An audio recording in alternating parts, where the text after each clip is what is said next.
हाय, मी परी आणि आज मी ट्राय करणार आहे अगडगावची आमटी आणि भाकरी.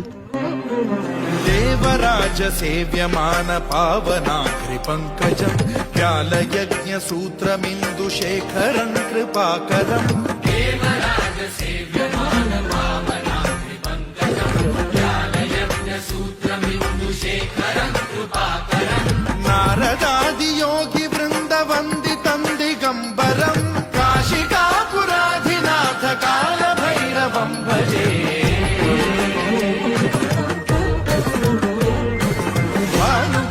भास्वरं भवाब्धिकारकं परं नीलकण्ठमीप्सितार्थदायकं त्रिलोचनं कालकालमम्बुजाक्षमक्षशूलमक्षरं काशिकापुराधिनाथ कालभैरवं भजे.